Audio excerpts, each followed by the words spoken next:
जय हिंद सभी को। चलिए अपनी क्लास को आगे कंटिन्यू करते हैं। लास्ट टाइम हम लोग फिजिक्स की क्लास में हम लोग पढ़ रहे थे चैप्टर हीट यानी कि ऊष्मा। तो इसी चैप्टर को आगे कंटिन्यू करते हैं। कल हम लोगों ने फिजिक्स में हीट या ऊष्मा में लास्ट टर्म पे पढ़ा था कि अगर आपसे कभी भी सेल्सियस, फ़ारेनहाइट, र्यूमर और इसके बाद लास्ट हुआ था आपका केल्विन के बीच में संबंध पूछ लिया जाए तो इसको आप कैसे बताएंगे, इसके संबंध में बात हुई थी। इसके बाद बात तो ये हुई थी कि आपसे क्वेश्चन एक पूछा जाता है कि निम्न में से किस पैमाने पर ऋणात्मक मान संभव नहीं है, तो केल्विन पर वैज्ञानिकों द्वारा किसका प्रयोग करते हैं, तो केल्विन। और दूसरा, डिग्री का यूज किस पैमाने में नहीं किया जाता लिखते समय, तो डिग्री का यूज केल्विन में नहीं किया जाता। और उससे रिलेटेड जितनी भी बातें थी हमने आपको लास्ट टाइम बता दी। अब इसी टॉपिक का अगला जो टॉपिक है, इसी टॉपिक में अगला सब टॉपिक जो हीट का होगा, इसमें हम लोग बात करेंगे तापमापी के बारे में कि कितने प्रकार के तापमापी होते हैं, यानी थर्मामीटर। तो थर्मामीटर के संबंध में यानी तापमापी कितने प्रकार के होते हैं, किस थर्मामीटर से क्या क्या यूज किया जाता है, या किस थर्मामीटर से कहाँ तक का ताप माप सकते हैं, तो अगला टॉपिक हम लोगों का होगा तापमापी या थर्मामीटर। चलिए शुरू करते हैं इसको। देखिए पहली बात तो तापमापी के संबंध में एक परिभाषा आपको ध्यान रखनी है कि तापमापी का सिद्धांत है कि ताप के बढ़ने पर इसमें डाले गए द्रवों में केवल फैलाव होता है, जिसके माध्यम से हम उसको ये माप लेते हैं कि इसका टेम्परेचर कितना। इसके बाद मोस्टली आपके जो साधारण तापमापी होते हैं उसमें अल्कोहल और पारे का यूज किया जाता है। अल्कोहल और पारा, ये दो द्रव हैं जिनका प्रयोग तापमापी के रूप में किया जाता है, तापमापी में किया जाता है। या तो टेम्परेचर जो नॉर्मल मापने के लिए होगा वो अल्कोहल का होगा, या आपका पारा होगा। तो अभी देखेंगे कि अल्कोहल का प्रयोग कब करते हैं मापने में टेम्परेचर, और पारे का यूज कब करते हैं। चलिए शुरू करते हैं। पहला तापमापी जिसकी बात करेंगे ये है आपका द्रव तापमापी, यानी लिक्विड थर्मामीटर। तो पहला तापमापी होगा द्रव तापमापी या लिक्विड थर्मामीटर। अब इसके बारे में इसका एक सिंपल उदाहरण आपका द्रव तापमापी के रूप में किसका प्रयोग करते हैं, तो पारे का यूज किया जाता है। अगर आपसे पूछा जाए कि लिक्विड थर्मामीटर में किसका प्रयोग करते हैं, तो पारे का मोस्टली प्रयोग किया जाता है। जिसमें पारा किसमें रखा जाएगा, तो पारा रखा जाता है एक कांच की बनी हुई नली के भीतर रखा जाता है, जिससे हम लोग टेम्परेचर मापते हैं। अब अगली बात आती है कि पारे से बना जो तापमापी है इससे कितने डिग्री सेंटीग्रेड तक के ताप को माप सकते हैं।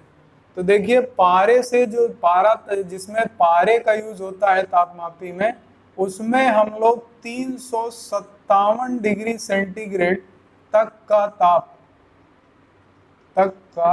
ताप मापा जा सकता है।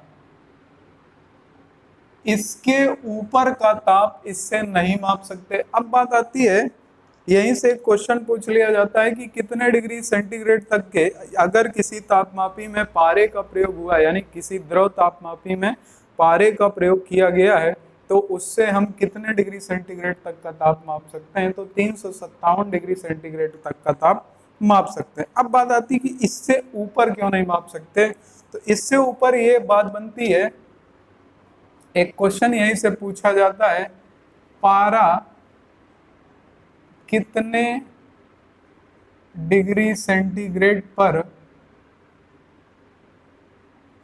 उबलने लगता है। उबलने लगता है। तो याद रखिएगा, पारा 357 डिग्री सेंटीग्रेड पर जैसे ही पारे को ले जाया जाएगा, पारा 357 डिग्री सेंटीग्रेड के ऊपर जाने पर उबलने लग जाता है। इसलिए कभी भी 357 से ऊपर के ताप को पारे के यूज किए गए तापमापी से नहीं मापा जाता। अब अगली बात आती है कि अल्कोहल तापमापी दूसरा लिक्विड के रूप में क्या यूज होगा। तो दूसरा यूज होगा अल्कोहल। और अल्कोहल तापमापी जिसमें अल्कोहल प्रयोग किया गया होगा, ये भी किसमें यूज हुआ होगा, किसी कांच की नली होगी उसके अंदर रख करके इसका यूज किया गया होगा। अब अल्कोहल का प्रयोग जिस तापमापी में किया गया उसमें कितना ताप माप सकते हैं। तो याद रखिएगा, इससे हमेशा निम्न ताप यूज किए जाते हैं।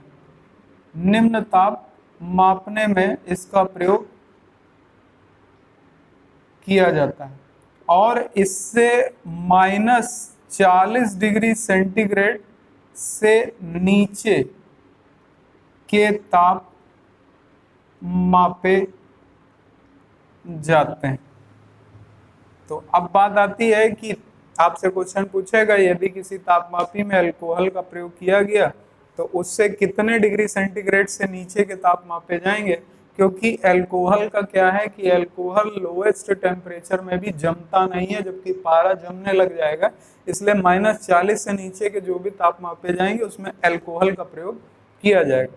अल्कोहल तापमापी से -40 डिग्री सेंटीग्रेड से नीचे के ताप मापे जा सकते। अब बात आती है -40 डिग्री सेंटीग्रेड तक के तो मापे जा सकते हैं, लेकिन -40 से कितने तक मापे जा सकते हैं। तो याद रखिएगा, जिसमें भी अल्कोहल का प्रयोग किया गया होगा उसमें हम -114 डिग्री सेंटीग्रेड तक का ताप माप सकते हैं। इसके नीचे के ताप इससे नहीं मापे जा सकते।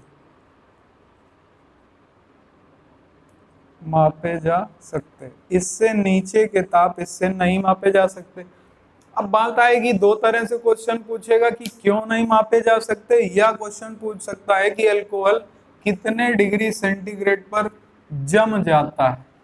तो याद रखिएगा, क्योंकि जो अल्कोहल है वो -114 डिग्री सेंटीग्रेड टेम्परेचर पहुंचने पर जमने लगता है। तो ये दो तरह से पूछा जाएगा कि अल्कोहल तापमापी से कितने तक के ताप मापे जा सकते हैं। -40 डिग्री सेंटीग्रेड से -114 डिग्री सेंटीग्रेड तक।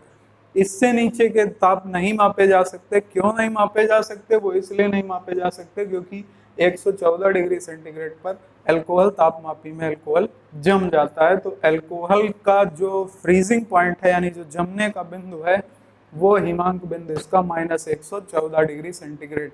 नोट कर लीजिएगा, ये आपका लिक्विड थर्मामीटर की बात हो गई।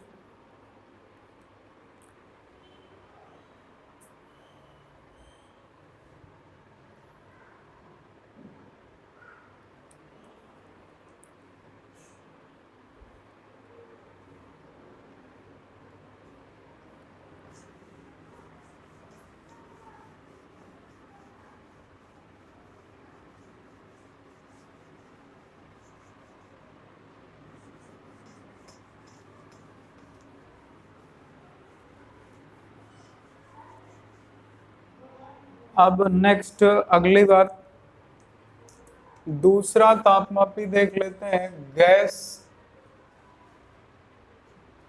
तापमापी या गैस थर्मामीटर। तो अब किन किन गैसों का प्रयोग किया जाता है गैस तापमापी में? तो याद रखिएगा, मोस्टली हाइड्रोजन और नाइट्रोजन, इन दो गैसों का प्रयोग गैस तापमापी में बहुतायत रूप से किया जाता है। अब बात आती है गैस तापमापी जो होगा, अब इसमें कितने तक के ताप मापे जा सकते हैं। तो याद रखना है कि गैस तापमापी में यदि हाइड्रोजन का प्रयोग हुआ है, यदि हाइड्रोजन का प्रयोग हुआ है तो हम 500 डिग्री सेंटीग्रेड तक के ताप माप सकते हैं। 500 डिग्री सेंटीग्रेड तक के ताप माप सकते हैं। तो आपसे पूछा जाए कि गैस तापमापी में हाइड्रोजन गैस तापमापी के माध्यम से कितने डिग्री सेंटीग्रेड तक के ताप मापे जा सकते हैं? 500 डिग्री सेंटीग्रेड तक के ताप मापे जा सकते हैं। अब बात आती है कि नाइट्रोजन से क्या मापा जाएगा। तो देखिए, जब भी कभी नाइट्रोजन का प्रयोग गैस तापमापी में अगर कर दिया गया तो इसका मतलब ये हो गया कि इसमें 500 डिग्री सेंटीग्रेड से ऊपर के ताप को मापा जाएगा, यानी 500 डिग्री सेंटीग्रेड से ऊपर का ही ताप इससे मापा जाएगा। और ऊपर कहाँ तक माप सकते हैं? तो याद रखिएगा, नाइट्रोजन गैस का अगर प्रयोग किया गया तो 500 डिग्री सेंटीग्रेड से 1500 डिग्री सेंटीग्रेड तक के ताप मापे जाते हैं।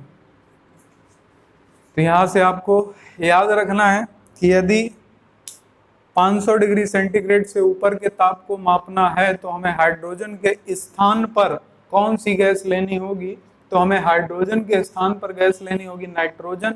और अगर किसी गैस तापमापी में हाइड्रोजन की जगह नाइट्रोजन का यूज हुआ है तो कितने डिग्री सेंटीग्रेड तक के ताप माप सकते हैं? तो 500 से लेकर के 1500 डिग्री सेंटीग्रेड तक के ताप माप सकते हैं। अगर पारे का यूज हुआ है तो 357 डिग्री सेंटीग्रेड तक के ताप माप सकते हैं। उसके ऊपर मापना है तो हम हाइड्रोजन गैस तापमापी का प्रयोग करेंगे। 500 के ऊपर यूज करना है तो हम नाइट्रोजन गैस तापमापी का यूज करेंगे। लोएस्ट टेम्परेचर मापना है तो -40 डिग्री सेंटीग्रेड से नीचे अल्कोहल तापमापी का प्रयोग करेंगे। कहाँ तक प्रयोग करेंगे? -114 डिग्री सेंटीग्रेड तक उसका प्रयोग करेंगे, क्योंकि -114 डिग्री सेंटीग्रेड पर आपका अल्कोहल जमने लग जाता है। तो ये पॉइंट नोट कर लीजिएगा।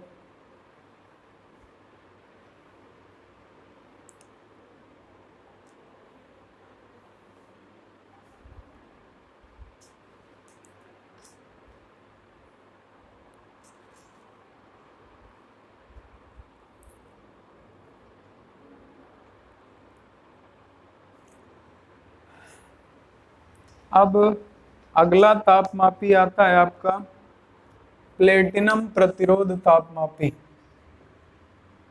तीसरा है प्लेटिनम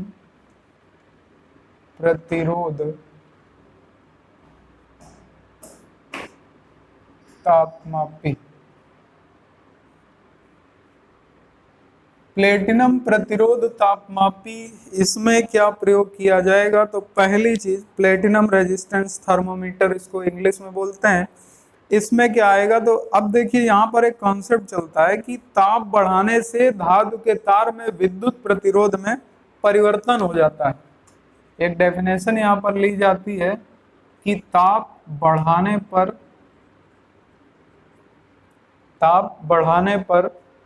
धातु के तार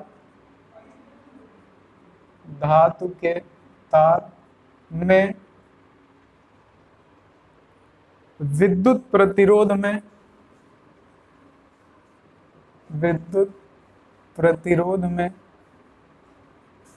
परिवर्तन हो जाता है। परिवर्तन हो जाता है। अब यहाँ पर परिवर्तन हो जाता है तो आपसे ये भी पूछ सकता है कि इसमें किस कॉन्सेप्ट का प्रयोग करते हैं? तो विद्युत प्रतिरोध कॉन्सेप्ट का प्रयोग किया जाता है प्लेटिनम प्रतिरोध तापमापी में।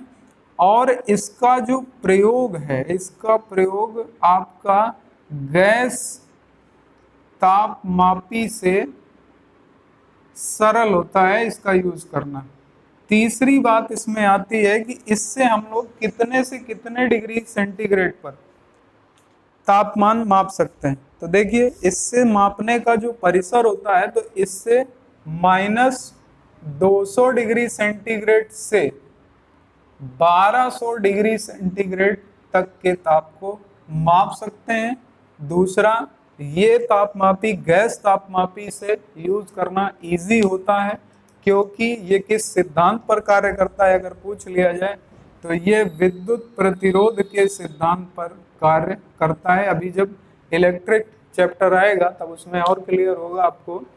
तो यहाँ से जो क्वेश्चन पूछा गया, बार बार ये क्वेश्चन पूछा जाता है, प्लेटिनम प्रतिरोध तापमापी से कितने के बीच का ताप मापा जा सकता है। ये कई परीक्षाओं में पूछा जा चुका, -200 से 1200 डिग्री सेंटीग्रेड तक। तो नोट कर लीजिएगा।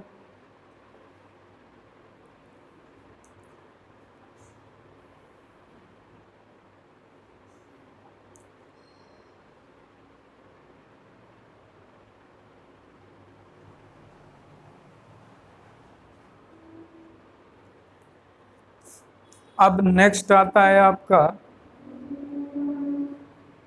ताप युग्म तापमापी। चौथा है ताप युग्म तापमापी। इसको बोलते हैं इंग्लिश में थर्मोकपल थर्मोमीटर, थर्मोकपल थर्मोमीटर या ताप युग्म तापमापी।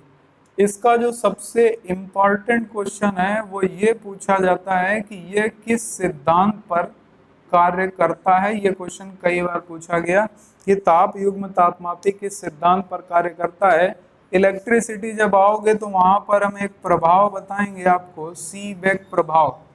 ये सीबेक प्रभाव पर आधारित है। तो ये सीबेक सिद्धांत पर कार्य करता है, ये आपको याद रखना है। सीबेक प्रभाव क्या है, जब इलेक्ट्रिसिटी टॉपिक आएगा वहां बताएंगे कि जब दो अलग अलग धातु के तारों को एक बीच से समान दूरी पर रख करके और आपस में जोड़ करके धारा प्रवाहित की जाती है तो एक क्लोज सर्किट बनाया जाता है। उस क्लोज सर्किट में जैसे ही हम धारा प्रवाहित करते हैं तो एक टेम्परेचर वहां पर क्रिएट हो जाता है, जिसको हम लोग विद्युत धारा कॉन्सेप्ट में पढ़ेंगे। तो यहाँ पर इसी प्रभाव को सीबेक प्रभाव कहा जाता है और इसी सीबेक प्रभाव पर आधारित है आपका ताप युग्म तापमापी। तो बात आती है ये सीबेक प्रभाव पर आधारित है। दूसरा क्वेश्चन इससे पूछा जाता है कि इससे कितने डिग्री सेंटीग्रेड से कितने डिग्री सेंटीग्रेड तक के ताप को मापा जा सकता है। तो इससे भी इसका लोएस्ट टेम्परेचर होगा -200 डिग्री सेंटीग्रेड से, लेकिन इसके हाईएस्ट टेम्परेचर में 1600 डिग्री सेंटीग्रेड तक के ताप को माप सकते हैं। तो इसको नोट कर लीजिएगा। तो सबसे पहला पढ़ा गया द्रव तापमापी अल्कोहल पारे के संबंध में, दूसरा गैस तापमापी हाइड्रोजन नाइट्रोजन के संबंध में, तीसरा प्लेटिनम प्रतिरोध तापमापी विद्युत प्रतिरोध के सिद्धांत पर कार्य करता है ये, और ये आपका -200 से 1200, और इसके बाद ताप युग्म तापमापी -200 डिग्री सेंटीग्रेड से 1600 डिग्री सेंटीग्रेड तक इससे ताप मापे जा सकते हैं। नोट कर लीजिएगा।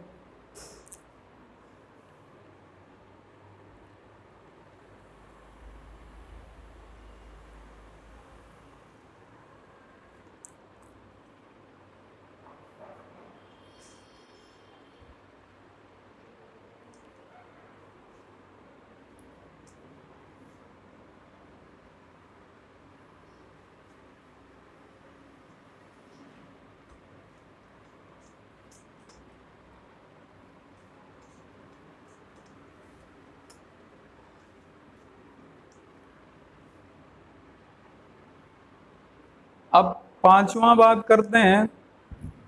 पांचवा है आपका पूर्ण विकिरण, मोस्ट इंपॉर्टेंट, पूर्ण विकिरण उत्तापमापी। पूर्ण विकिरण उत्तापमापी या इसी को टोटल रेडिएशन पायरोमीटर भी कहा जाता है। टोटल रेडिएशन पायरोमीटर, इसको मोस्टली लोग पायरोमीटर के नाम से जानते हैं। अब यहाँ पर विकिरण शब्द का प्रयोग है, तो विकिरण शब्द का प्रयोग से एक शब्द आपको दिमाग में आ गया होगा कि विकिरण कहाँ से उत्सर्जित होती है। तो विकिरण तो आपका सोलर से यानी सूर्य से उत्पन्न होती है, और इसके लिए टेम्परेचर भी हाईएस्ट होगा, यानी 1600 डिग्री सेंटीग्रेड से अगर ऊपर ले करके चलेंगे तभी रेडिएशन होगा। और रेडिएशन के संबंध में आपका हमेशा प्रयोग किया जाता है किसका? पूर्ण विकिरण तापमापी यानी टोटल रेडिएशन पायरोमीटर का।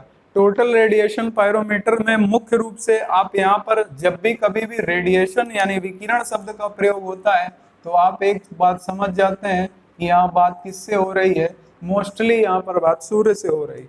अब बात आती है कि सूर्य का ताप ज्ञात करने के लिए किसका प्रयोग करते हैं, ये क्वेश्चन कई बार पूछा गया। तो विकिरण कहाँ से होगा? सूर्य से होगा। तो एक तो ये हो जाता है, इसको क्या बोलेंगे? तो इसको बोलते हैं टोटल रेडिएशन पायरोमीटर। सूर्य का ताप ज्ञात करने के लिए दो और प्रयोग किए जाते हैं। एक को बोलते हैं हम लोग पाइरेनोमीटर, इससे भी सूर्य का ताप ज्ञात किया जाता है। और एक होता है पायरो हीलियोमीटर। पायरो हीलियोमीटर, इससे भी सूर्य का ताप, और पायरोनोमीटर से भी सूर्य का ताप, और पायरोमीटर यानी टोटल रेडिएशन पायरोमीटर से भी सूर्य का ताप ज्ञात कर सकते हैं। तो एक ही जगह पर ये पॉइंट पहले तो समझ करके लिख लीजिएगा। अब बात आती है आगे इसमें क्या क्या क्वेश्चन बनते हैं। देखिए सबसे पहली बात, इस तापमापी से एक कॉमन फैक्टर आप समझ गए कि इस तापमापी से अत्यधिक ऊंचे ताप ज्ञात किए जाते हैं। अब सूर्य का ताप होगा वो आपके घर में बनी चाय के ताप के बराबर तो होगा नहीं, यानी बहुत हाईएस्ट टेम्परेचर होगा। तो ऊंचे ताप जब भी ज्ञात करेंगे तो पायरोमीटर यूज करेंगे, और सूर्य के संबंध में अगर पूछा जाए तो पायरेनोमीटर और पायरोहीलियोमीटर दो ये यूज होते हैं। तो अत्यधिक ऊंचे ताप इससे ज्ञात करते हैं। अब दूसरा क्वेश्चन इससे क्या पूछा जाएगा? दूसरा क्वेश्चन मोस्ट इंपॉर्टेंट है, जो इससे काफी बार पूछा गया। यह है किस सिद्धांत या नियम पर आधारित है, या बोल सकता है किस सिद्धांत पर कार्य करता है। दो में से कोई एक बात आपसे पूछ सकता है, किस सिद्धांत पर कार्य करता है, या किस नियम पर कार्य करता है, या किस सिद्धांत पर आधारित है, या किस नियम पर आधारित। तो यहां पर हमेशा नाम आता है स्टीफन का। यह है स्टीफन के नियम पर आधारित है। मोस्ट इंपॉर्टेंट क्वेश्चन कई बार पूछा गया, कौन सा तापमापी स्टीफन के नियम के सिद्धांत या स्टीफन के सिद्धांत पर आधारित है? तो आपका टोटल रेडिएशन पायरोमीटर या पूर्ण विकिरण तापमापी या पायरोमीटर आपका किस सिद्धांत पर कार्य करता है? स्टीफन के नियम पर। इस नियम को हम लोग अभी आगे पढ़ेंगे जब विद्युत में आएंगे। इनका नियम कहता था E प्रोपोर्शनल टू T की पावर 4। जनरली परीक्षाओं में सिर्फ यही पूछ लेते हैं कि स्टीफन का नियम क्या है। तो स्टीफन का नियम होता है E प्रोपोर्शनल टू T की पावर 4। तो यहाँ पर याद रखिएगा स्टीफन का नियम E प्रोपोर्शनल टू T की पावर 4। यानी अगर इसको बोलना चाहें तो हम बोल सकते हैं कि उच्च ताप पर किसी वस्तु से उत्सर्जित विकिरण ऊर्जा, E क्या है? ऊर्जा, उसके परम ताप के चतुर्थ घात के, अब क्या हो जाएगी? अनुक्रमानुपाती। ये साइन किसका है? अनुक्रमानुपाती। तो यहाँ पर एक परिभाषा अगर लिखना चाहो, यही स्टीफन का नियम भी है कि उच्च ताप पर किसी वस्तु से उत्सर्जित, उच्च ताप पर किसी वस्तु से उत्सर्जित विकिरण ऊर्जा की मात्रा, विकिरण ऊर्जा की मात्रा उसके परम ताप के चतुर्थ घात के अनुक्रमानुपाती होती है। यहाँ पर T क्या है? ताप। E क्या है? एनर्जी यानी ऊर्जा। तो नोट कर लीजिएगा जल्दी से। अब यहां से आपसे क्वेश्चन एक तो ये बन जाएगा कि सूर्य का ताप किससे ज्ञात करते हैं? तो सूर्य का ताप, इसका प्रयोग कहां पर होता है? तो इसका प्रयोग सूर्य का ताप ज्ञात करने में। और कहां होगा?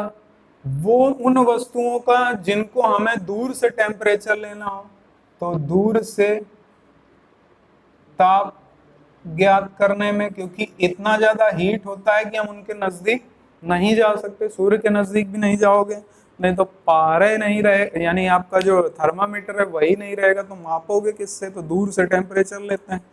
नोट कर लीजिएगा जल्दी।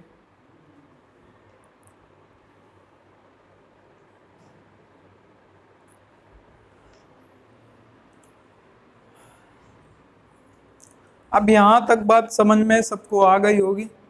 अब अगला पॉइंट, क्वेश्चन यहां से बनता ये है कि इस तापमापी से कितने डिग्री सेंटीग्रेड से नीचे के ताप नहीं माप सकते, क्योंकि हाईएस्ट टेम्परेचर मापते हैं।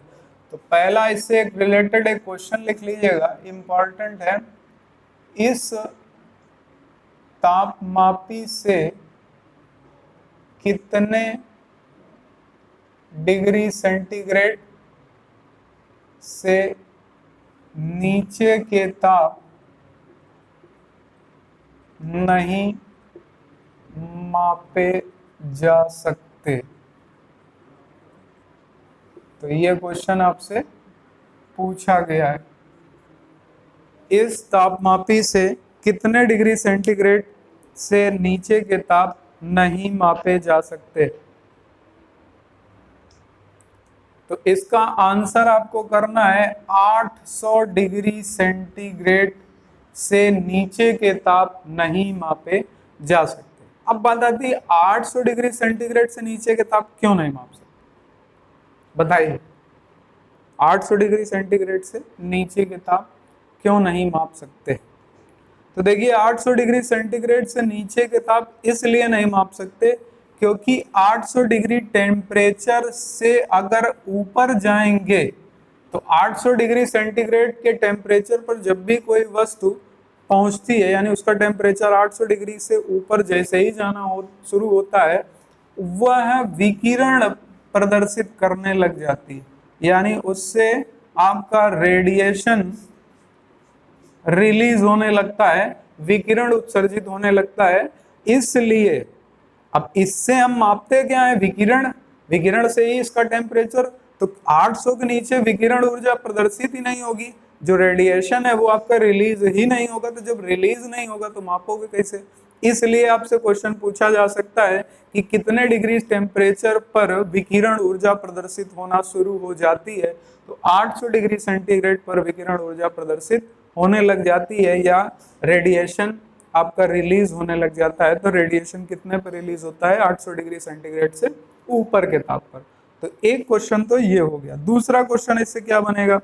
दूसरा क्वेश्चन ये बनता है कि इससे अधिकतम कितना माप सकते हैं? तो इससे अधिकतम की सीमा नहीं है, इसमें काफी बड़े ऊंचे ताप तक मापे जा सकते हैं, यानी कि हजारों, जैसे 1600 तक आप लिख चुके थे, तो 1600 से कई गुना ऊपर तक के ताप इससे मापे जा सकते हैं, जहां तक विकिरण ऊर्जा प्रदर्शित होगी।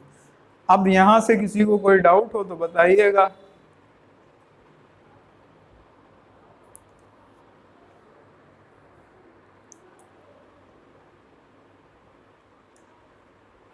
अब ये तो हो गया थर्मामीटर। थर्मामीटर की बात हुई है तो अब एक क्वेश्चन और कर लेते हैं आपसे। क्वेश्चन कई बार पूछा गया कि मानव शरीर का ताप डिग्री सेंटीग्रेड में क्या होता है और फ़ारेनहाइट में क्या होता है। तो नीचे एक नोट डालिएगा, नोट डाल के लिखिएगा मानव शरीर का ताप डिग्री सेंटीग्रेड में और मानव शरीर का ताप डिग्री फ़ारेनहाइट में।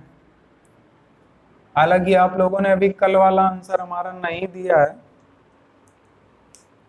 डिग्री सेंटीग्रेड में और डिग्री फ़ारेनहाइट में। तो यहाँ से याद रखिएगा मानव शरीर का जो सामान्य ताप होता है वो डिग्री सेंटीग्रेड में होता है 36.9 डिग्री सेंटीग्रेड, 36.9 डिग्री सेंटीग्रेड, या अप्रोक्सीमेट हम लोग इसको 37 भी लिख लेते हैं। फ़ारेनहाइट में होता है 98.4 डिग्री फ़ारेनहाइट। ये मानव शरीर का सामान्य ताप है, कई बार क्वेश्चन पूछा गया है। तो फ़ारेनहाइट और डिग्री में अलग अलग भाई याद रखिएगा इसको, काफ़ी बार क्वेश्चन आ चुका है, तो नोट करिएगा जल्दी से, फिर आगे बढ़ें।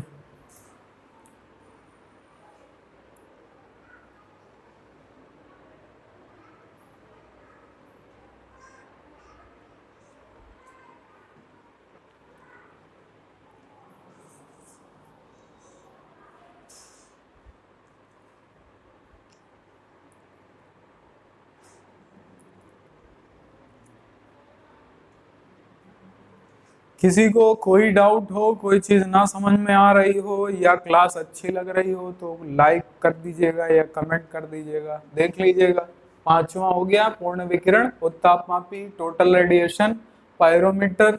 अब पायरोमीटर वर्ड रेडिएशन वर्ड आया, यानी विकिरण। विकिरण कहाँ से प्रदर्शित होती है? सूर्य से। अब सूर्य का ताप मापने के लिए किनका किनका प्रयोग करते हैं? तो पायरोमीटर, पायरेनोमीटर और पायरोहीलियोमीटर, ये प्रयोग करते हैं। इसके बाद इस तापमापी से माप सकते हैं क्या? अत्यधिक ताप, क्योंकि सूर्य का हल्का ताप तो होगा नहीं। इसके बाद पढ़ा कि ये किस सिद्धांत पर आधारित है? तो ये स्टीफन के नियम पर आधारित है। स्टीफन का नियम क्या है? प्रोपोर्शनल टू टी की पावर 4, यानी कि कोई भी विकिरण ऊर्जा, उसके किसी वस्तु द्वारा उत्सर्जित विकिरण जो ऊर्जा होगी वो उसके परम ताप के चतुर्थ घात के अनुक्रमानुपाती होगी। इसका प्रयोग कहाँ पर करते हैं? तो पहला तो सूर्य का ताप ज्ञात करने में, या ऐसी वस्तुओं का ताप ज्ञात करने में जिनका टेम्परेचर हमें दूर से मापना हो। इसके बाद इस तापमापी से कितने डिग्री सेंटीग्रेड से नीचे के ताप नहीं माप सकते? 800 डिग्री। क्यों नहीं माप सकते? तो हमने बताया क्योंकि 800 डिग्री सेंटीग्रेड से नीचे रेडिएशन रिलीज ही नहीं होगा, इसलिए इससे नीचे के ताप नहीं माप सकते। ऊपर कुछ भी माप सकते हैं, कितना भी ऊपर। इसके बाद एक क्वेश्चन बनता है, मानव शरीर का सामान्य ताप डिग्री सेंटीग्रेड में क्या होता है और फ़ारेनहाइट में? हम लोग कई बार कंफ्यूजन में फ़ारेनहाइट की जगह डिग्री और डिग्री की जगह डिग्री सेंटीग्रेड की जगह फ़ारेनहाइट आंसर कर लेते हैं। तो सेंटीग्रेड में कम होता है और डिग्री फ़ारेनहाइट में ज़्यादा होता है, ये आपको ऐसे याद रखना है। कितना होता है? तो 36.9 डिग्री सेंटीग्रेड में और 98.4 डिग्री फ़ारेनहाइट में। अब चलिए इसी टॉपिक को आगे बढ़ाते हैं।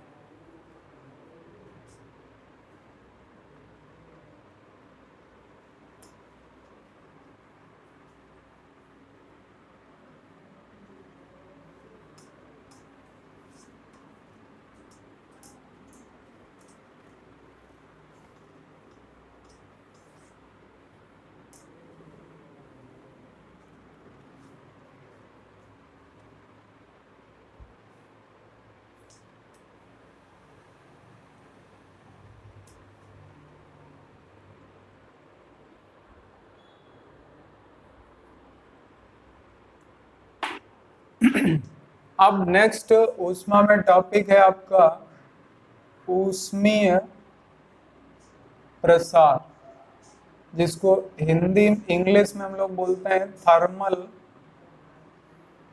एक्सपेंशन।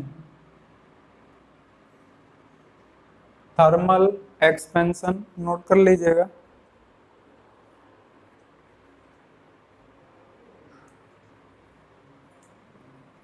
Thermal expansion.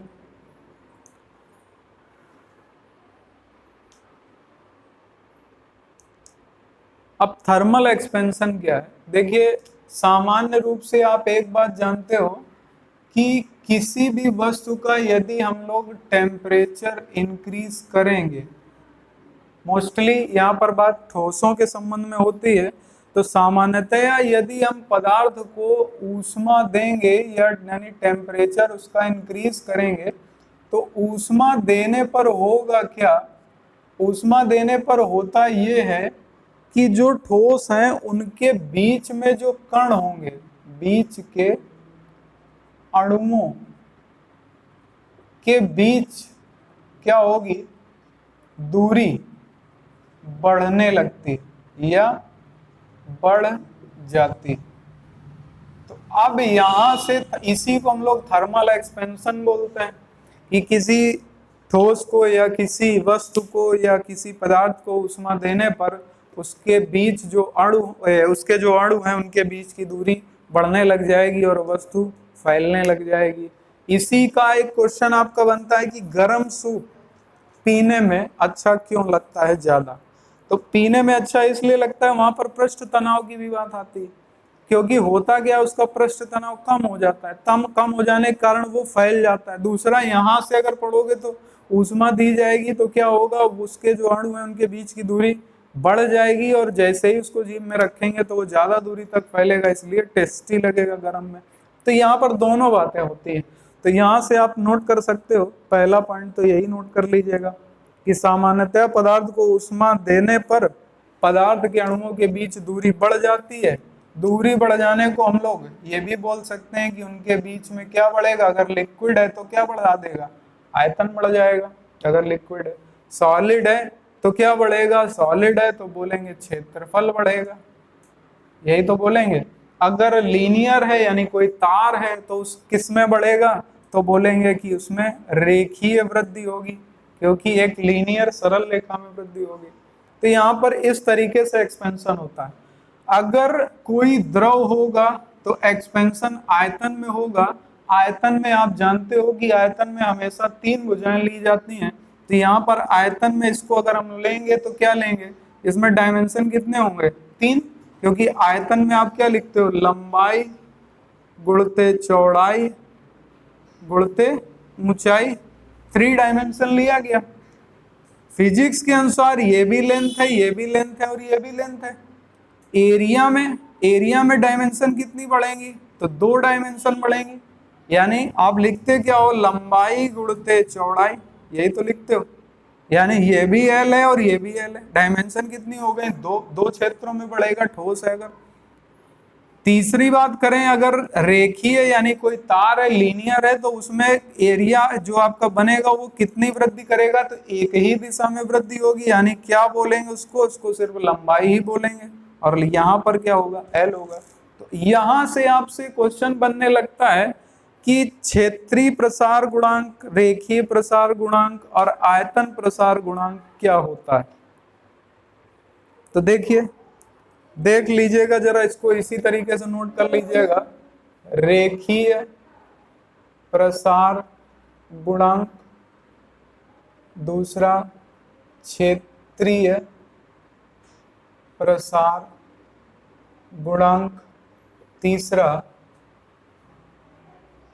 आयतन प्रसार गुणांक। तो 3 हो जाएंगे, क्षेत्रीय प्रसार गुणांक, आयतन प्रसार गुणांक, रेखीय प्रसार गुणांक, क्षेत्रीय प्रसार गुणांक और आयतन प्रसार गुणांक के मध्य क्या संबंध है। इस तरीके के क्वेश्चन आपसे बनते हैं, के मध्य संबंध। तो जरा नोट करिएगा इसको, फिर बताते हैं आपको।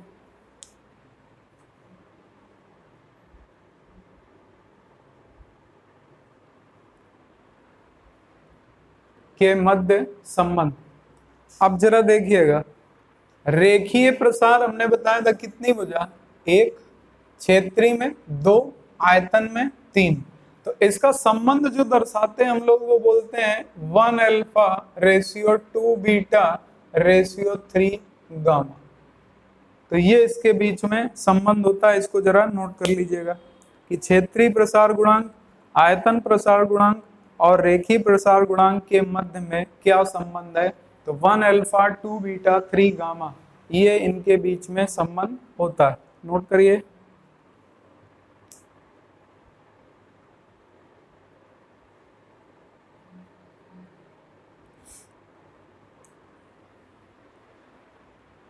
नोट हो गया। अब चलिए एक बात इसी टॉपिक से रिलेटेड आगे और बढ़ा करके देख लेते हैं। यहाँ से एक क्वेश्चन जो सबसे ज्यादा बार पूछा गया, और ये क्वेश्चन काफी इंपॉर्टेंट है, काफी बार पूछा गया और आपके लिए कंफ्यूजिंग भी होता है, तो इसको नोट भी कर लीजिएगा। अब इसके आगे का क्वेश्चन देख लेते हैं। तो ये संबंध देख लिया गया, अब जरा इसका क्वेश्चन देखते हैं। इससे क्वेश्चन आपसे पूछा गया, यदि किसी पात्र में 0 डिग्री सेंटीग्रेड पर पानी को लेकर गर्म किया जाए, यदि किसी पात्र में 0 डिग्री सेंटीग्रेड में पानी को लेकर गर्म किया जाए, यानी पानी का जो टेम्परेचर है वो कितना लिया, 0 डिग्री सेंटीग्रेड था पानी, और उसको हमने लेकर के गर्म करना शुरू किया। तो यहां से दो बातें आपसे पूछी जाएंगी कि 0 डिग्री सेंटीग्रेड से ये पानी ऊपर ही बढ़ेगा और जब तक ये 4 डिग्री सेंटीग्रेड तक जाएगा, यानी 0 से 4 डिग्री सेंटीग्रेड के बीच में इसमें आयतन और घनत्व का क्या प्रभाव आएगा। तो देखिएगा जरा, 0 से 4 डिग्री सेंटीग्रेड तक जब ये जाएगा तो इसका आयतन जो होगा वो आयतन इसका घटेगा, इसका आयतन घटेगा, जबकि जो घनत्व होगा 0 से 4 के बीच में घनत्व बढ़ेगा। इस बात को गांठ बांध के बिल्कुल नोट कर लीजिएगा कि आयतन घटता है, घनत्व बढ़ता है। तो यहां से एक क्वेश्चन फिर बनता है कि पानी का सबसे ज्यादा घनत्व कितने डिग्री सेंटीग्रेड पर होता है। तो याद रखिएगा, पानी का अधिकतम घनत्व, पानी का अधिकतम घनत्व तथा न्यूनतम आयतन, न्यूनतम आयतन कितने डिग्री सेंटीग्रेड पर होता है। तो याद रखना है 4 डिग्री सेंटीग्रेड पर पानी का जो घनत्व होगा वो अधिकतम होगा और आयतन होगा वो न्यूनतम होगा, यानी न्यूनतम आयतन यहाँ पर देखने को मिलेगा। 4 डिग्री पर घनत्व सबसे ज्यादा और आयतन सबसे कम होगा। इसके बाद घनत्व 4 डिग्री से जैसे ही इंक्रीज होगा, ऊपर जाएगा, इसके बाद जो आपका डेंसिटी है ये घटने लग जाएगा और जो आयतन यानी वॉल्यूम है ये बढ़ने लग जाएगा। तो यहाँ से ये पॉइंट भी पूछा जाता है, क्योंकि प्रसार की बात है तो इसलिए ये क्वेश्चन भी बनता है, तो इसको भी नोट कर लीजिएगा। तो उम्मीद है यहाँ तक क्लास आप सबको बहुत अच्छी तरीके से समझ में आ रही होगी। तो हम लोगों का हीट का आज तीसरा वीडियो और तीसरी क्लास कंप्लीट हुई। इसके आगे का वीडियो और आगे की क्लास नेक्स्ट वीडियो में देखेंगे। तो मिलते हैं नेक्स्ट वीडियो में, तब तक के लिए सभी को जय हिंद, वंदे मातरम।